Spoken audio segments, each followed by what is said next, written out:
Guys, welcome to त्वरा diary. So आज आपण बघणार आहोत की घरगुती सँडविच, होममेड सँडविच कसं बनवायचं। सो आपल्याला त्यासाठी जास्त काही गोष्टी लागणार नाही आहे। काहीतरी बाहेरून आणा आणि आपल्याला भूक लागली तर त्याच्यासाठी जाऊन घेऊन या, करा वगैरे किंवा ऑर्डर करा। ह्यापेक्षा आपण घरातच काहीतरी बनवलं तर किती चांगलं होईल आणि हेल्दी सुद्धा। त्यासाठी आपण घरगुती सँडविच कसं बनवायचं हे आपण आता बघणार आहोत। तर त्यासाठी आपल्याला काय काय लागणार आहे ते आपण बघूया। सो यासाठी आपल्याला लागणार आहे ब्रेडचे पीसेस, त्यानंतर इथे आम्ही यूज केलेला आहे अमूल बटर आणि त्यानंतर दही।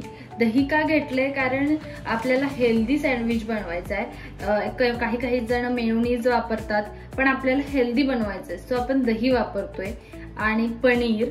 आणि त्यानंतर इथे आपण घेतलेला आहे रेड हॉट चटणी, कारण इथे आपण चिली फ्लेक्स, ओरिगॅनो असं सगळं मिक्स आहे या चटणीमध्ये। हे चटणी तुम्ही कशामध्ये पण घालू शकता, पिझ्झामध्ये, सँडविचमध्ये, अजून कशामध्ये सुद्धा घालू शकता। सो रेड हॉट चटणी घेतलेली आहे आणि इथे आपण घालणार आहोत टेबल सॉल्ट आणि घेतलेला आहे चाट मसाला आणि आपला टोमॅटो सॉस। सो या सगळ्या साहित्यांनी आपण आता बनवणार आहोत हेल्दी सँडविच। सो आता पहिला आपण काय करणार आहे की पनीरचे छोटे चॉपिंग करून घेणार, छोटे छोटे पीसेस करून घेणार आहे की जे की आपण आपल्या सँडविच मध्ये घालणार आहे। तर जास्त मोठे असे पीसेस नाही करायचे आपल्याला, खूप बारीक बारीक छोटे छोटे पीसेस करायचे आहेत, कारण ते खाताना आपल्याला दातात येऊ नये, जास्त काही मोठे मोठे घासमध्ये येऊ नये यासाठी छोटे छोटे पीसेस करायचे। सो आता आपण पनीरचे छोटे छोटे पीसेस करून घेतलेले आहेत। सो आता आपण ते बाउल मध्ये काढून घेऊ। सो आपण आता त्यामध्ये दही घालतो आहे। तुमच्या अंदाजानुसार तुम्ही दही टाका।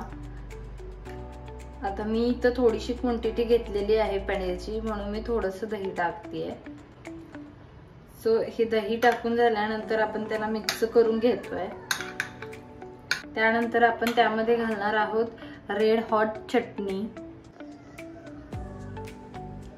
सो आपण आता चटणी त्यामध्ये घालून घेतलेली आहे आणि आता आपण घालणार आहोत टेबल सॉल्ट। जर तुम्ही चवीनुसार ते घालू शकता, तुम्हाला कसं हवंय, स्पायसी हवं असेल तर तुम्ही थोडंसं घाला मीठ, नाहीतर तुम्हाला जास्त स्पायसी नको असेल तर तुम्ही जास्त घाला।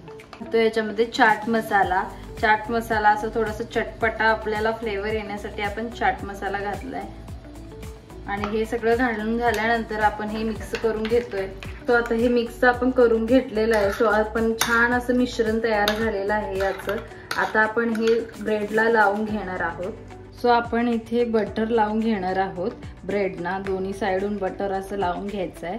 सो म्हणजे बटर तुम्ही लावून घेतल्यामुळे कसं होईल की ब्रेड छान भाजला जाईल आणि क्रिस्पी होईल। सो आता पूर्ण दोन्ही बाजूनी आपण ब्रेडला बटर हा लावून घेतलेला आहे।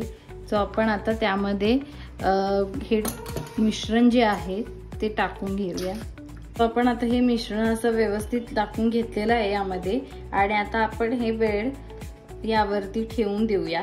सो हा आहे आमचा सँडविच मेकर। सो आपण आता हा चालू करून यामध्ये ब्रेड टाकणार आहोत। जर तुमच्याकडे सँडविच मेकर नसेल तर तुम्ही तव्यावर सुद्धा ते भाजून घेतलं तरी चालेल। सो आमच्याकडे सँडविच मेकर आहे, सो आम्ही सँडविच मेकर मध्ये घालणार आहोत। तर याला आधी थोडंसं असं आपण बटर लावून घेणार आहोत, कारण त्यामुळे ते चिकटणार नाही।